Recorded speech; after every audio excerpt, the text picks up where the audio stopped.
all authority in heaven and in earth. Thus saith the word of life, all authority is given unto me in heaven and in earth. Matthew chapter 28, verse 18. This was not a mere statement of comfort. It was a declaration of righteous conquest. Yeshua the Messiah was not suggesting that he had some power. He was proclaiming that he had been given total dominion, total command in heaven and in the earth. The visible and invisible would now be under his complete control.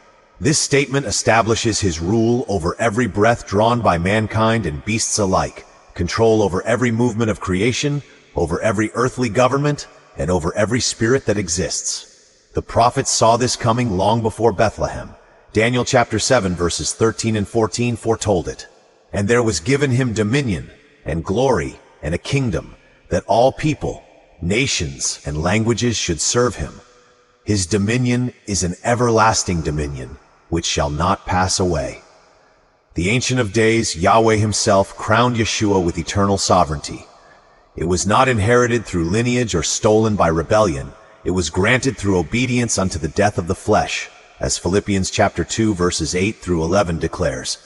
He humbled himself and became obedient unto death, even the death of the stake. Wherefore Yahweh also hath highly exalted him, and given him a name which is above every name. By that obedience, Yahshua now governs the entirety of existence. Colossians chapter 1 verses 16 and 17 confirms this. For by him were all things created, thrones, dominions, principalities, powers, all things were created by him and for him. And he is before all things, and by him all things consist. That means that every atom, every law of physics, every king's decree, every angelic and malach assignment exists and operates only because Yeshua sustains it. The entire creation is literally upheld by his word.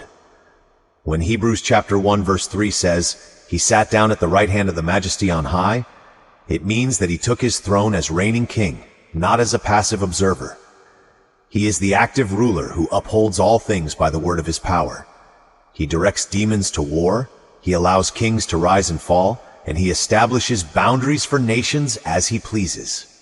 Proverbs chapter 21 verse 1 declares, the king's heart is in the hand of Yahweh. He turneth it whichever he will. Which means no one or nothing else moves outside his command to do so. When Yahshua said in Matthew chapter 13 verse 41, the Son of Man shall send forth his malachim, and they shall gather out of his kingdom all things that offend. He made one truth known. This entire world, corrupt, rebellious, and defiant as it is, still belongs to him. The fields of the earth, the seas, the nations, and the heavens above all are under his dominion. He commanded to let the wheat and the tares grow together under his authority until the appointed harvest. That harvest, beloved, is not an accident in time. It is an ordained orchestration that cannot be stopped.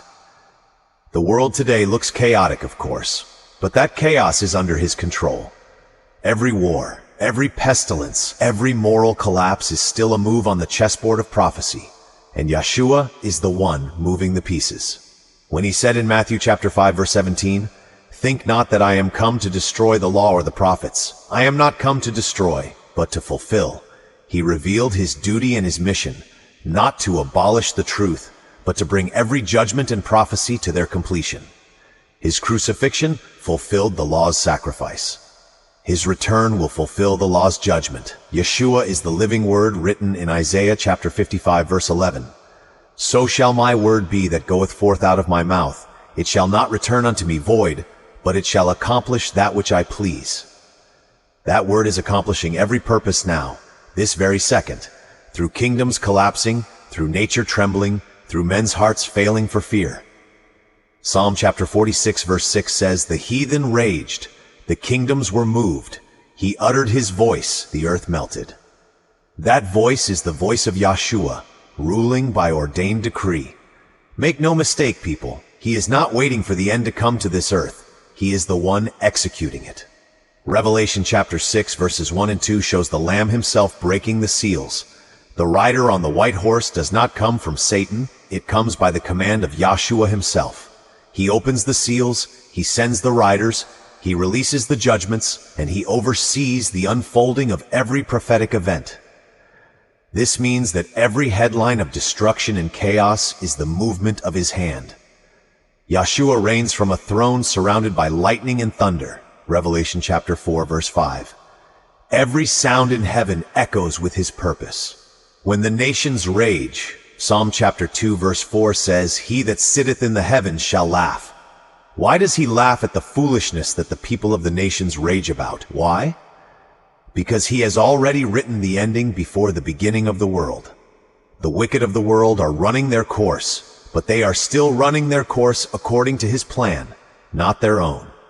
Revelation chapter 17, verse 17 declares, "For Yahweh hath put in their hearts to fulfill his will, until the words of Yahweh shall be fulfilled."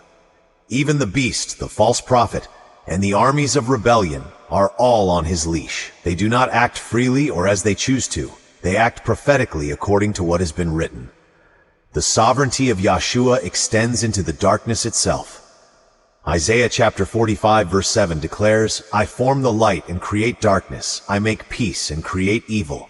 I, Yahweh, do all these things."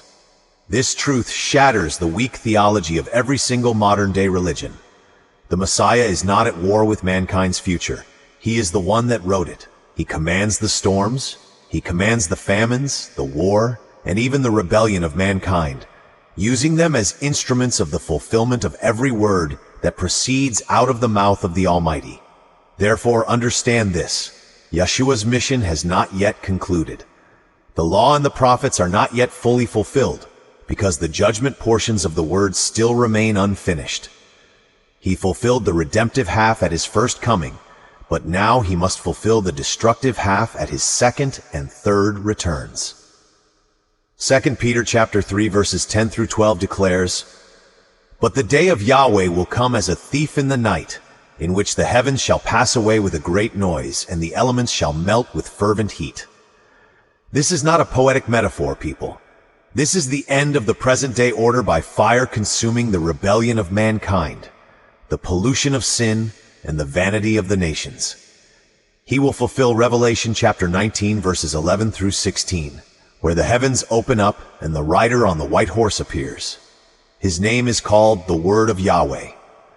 Out of his mouth goes a sharp sword, and with it he will smite the nations. His vesture is dipped in blood, because he treads the winepress of the wrath of Yahweh Almighty.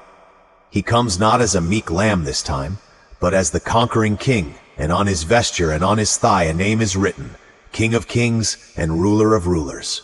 At this very moment, Mystery Babylon, the great, the system of her religions, her politics, and her commerce is collapsing right before our very eyes.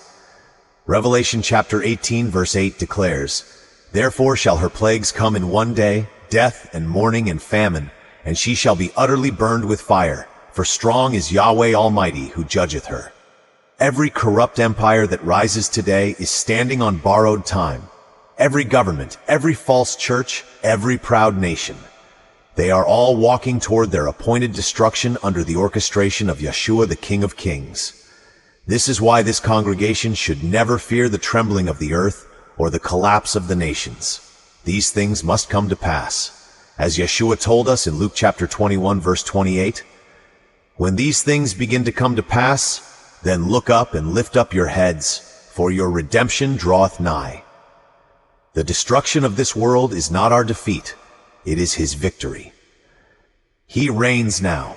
1 Corinthians chapter 15 verse 25 declares, "For he must reign till he hath put all enemies under his feet." That means he is reigning while the enemy still fights, and he will keep reigning until every foe is subdued. The rebellion of mankind, the deception of nations, and even the trembling of creation all testify that his feet are pressing down harder upon his enemies. Yeshua's authority means that nothing is random that we see. Every storm, every earthquake, every trial, and every triumph is the echo of his sovereign voice. He holds the keys of death and the grave. Revelation chapter 1 verse 18. He determines the boundaries of our lives, the breath in our lungs, and the salvation of our soul. The same word that said, "Let there be light," now says in Revelation chapter 21 verse 5, "Behold, I make all things new." So understand this, all authority actually means all. It means authority over time, over leaders, over kings, over the Malachim, over the demons, over the righteous, over the wicked, over the living, and over the dead. It means the orchestration of every prophecy and the destruction of every rebellion. Yeshua, the King of Kings, is not coming to take control. He already has it. He is not hoping to win any battle. He already won. He is not delaying his plan of salvation. He is already fulfilling it. And when the last prophecy is completed, when every knee bows and every tongue confesses that Yeshua is King of Kings, then shall come the consummation spoken in Romans chapter 11, verse 36. For of him, and through him, and to him are all things, to whom be glory forever. He reigns now, he reigns forever, and he reigns until the very world itself burns to ashes beneath his command and rises renewed beneath his word. In Messiah's name, service and right hand, so be it.